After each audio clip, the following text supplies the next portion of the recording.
Hi, it's Allison from Meadow Rose Quilting.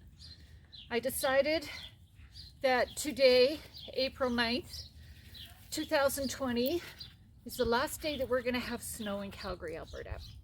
So I thought to commemorate it, I would dye some fabric, do some snow dyeing. And I've started this video a couple of times and pre-filmed stuff which didn't take. So let me tell you what I did. I had some miscellaneous white fabrics, fat quarters, and I've just laid them all out on my mesh cloth, clamped it to my bucket to hold, and then I'm just covering all of this fabric with some snow. I want to make sure it's fairly well covered. I don't want too much. There we go. We'll add some ice in there and some dirt as well. Then what I'm going to do is I'm going to sprinkle my dye powder over top. I don't pre-treat my fabrics. Once the snow's all melted, then I will treat and set in the dye. So I'm going to put my handy dandy dust mask on. Even though I'm outside, I still want to take care. Let's start off with golden yellow. And I'm just going to very lightly sprinkle. You see how that wind is taking it? So I really have to be careful. Let's see what else we've got in here. Here's sky blue. And we'll do a little bit of sprinkling of sky blue. So this is generally what I will do when I get to the ends of my little dye jars, because I know I don't have enough for full projects.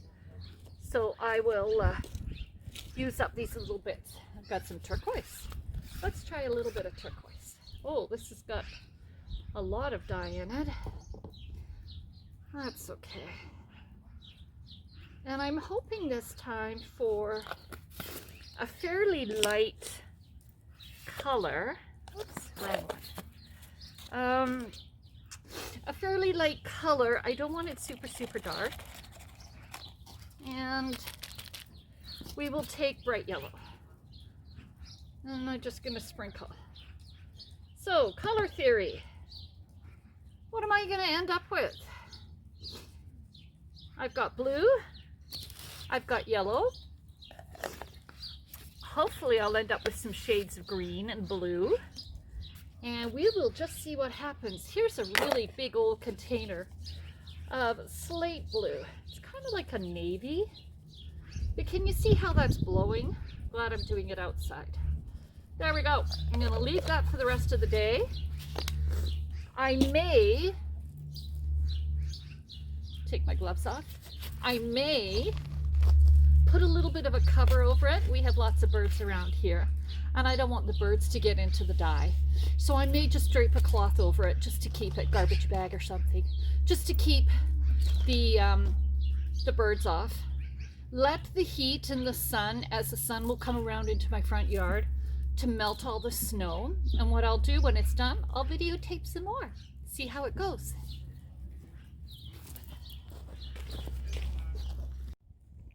So here it is. I've covered my bucket of fat quarters that have been sprinkled, covered with snow and sprinkled with dye. As the sun comes round, that snow will melt. May take till tomorrow, and we'll see how it goes. But I wanted to show you, look over here where I was actually dyeing. See how much dye actually got blown around? I'm going to get my husband to take the snow shovel and just kind of cover it over a little bit, just to protect those birdies. So my fabric has been sitting all day, and I covered just with plastic wrap just to make sure that no little animals got in there.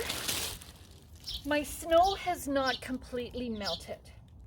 So I think what I'm going to do, I'm just going to leave it overnight, let that snow melt a little bit more.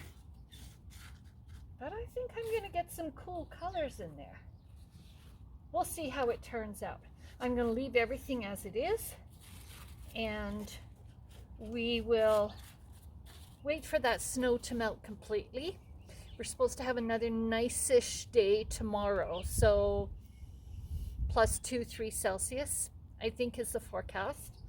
So I'll leave it overnight, cover it back up, leave it overnight, and check it in the morning and rinse it all out.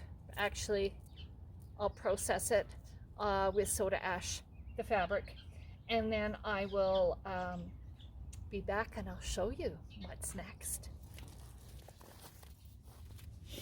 Well, good morning. I've left my snow dyed fabric outside for 24 hours. Let's have a look and see what we've got. So we'll take all these clips off and get rid of the garbage bag that I used to cover. Oh, look at that. I still have some snow left, but I'm impatient and I'm lazy and I want to get going on this right away. So what I'm going to do is undo these clips and for now I'm just going to lift this up. Oh, look at that. It's kind of frozen. Here's all my melt from the snow. What I could do if I wanted is I could use this and dye some other stuff and I'd get a much lighter color, but I'm not going to today. There we go. We'll just put that aside for now and let's have a look at what we've got here. Oh, a little on the frozen side. Okay, what I've done is I've created my soda ash solution and made sure that my soda ash powder is fairly well dissolved in my warm water. I was about to rinse these because they were fabrics because they were kind of frozen and realized, well, if I rinse it, I haven't done anything to set the dye into the fabric. So what I did is I stopped rinsing and I just pulled them apart, the fat quarters apart, to have a quick peek at them. Now they're going to go into the soda ash solution to soak 20 minutes, half an hour. If I forget about them and leave them all day, I'm not going to worry about it.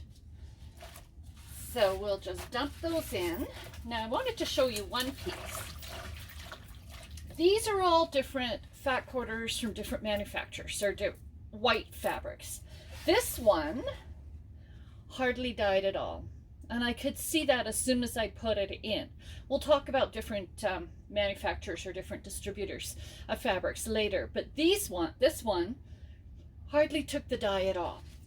But it'll still be beautiful when it's done. So I think that's all my fat quarters. I'm going to let them soak for a while and then I'll be right back. Hi, I'm back.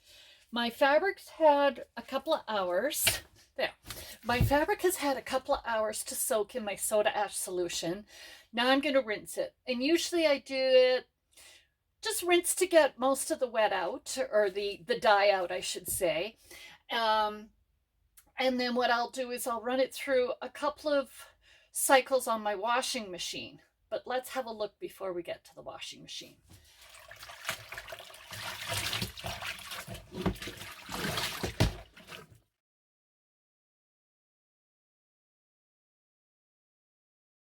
So what I will do is manipulate these fabrics a little bit, fill my tub here with water, just plain hot water, and let it soak for another 10 minutes or so, just till I get some of that dye out. And I will continue that until my water is fairly clear. Can you see? I've still got a lot of color in there. So I will do this 2 or 3 times and just let it soak and get that the dye out as much as I can. And then what I'll do is I will run the washing machine when I get my laundry out of there, run it through a cycle with very hot water with a little bit of Synthropol, which is a dye stabilizer. What it will do, it will keep all the dye molecules in suspension in the water, and then it will get flushed down the drain. So I will do that 2 or 3 times until my water runs clear. There's nothing worse than hand-dyed fabrics that have not been rinsed completely. And then the first time you wash a quilt or you get that fabric wet, the dye runs. So what I'm going to do is I'm going to let this soak. I'm going to rinse it, let it soak a few more minutes, clean out my washing machine out of my laundry, out of there, throw that in the dryer, and then I will throw these in a load. So I'll be back when everything is done and I have nice, clean, well dyed, set dyed fabrics, and then I'll show you what I'm going to do with them. Okay?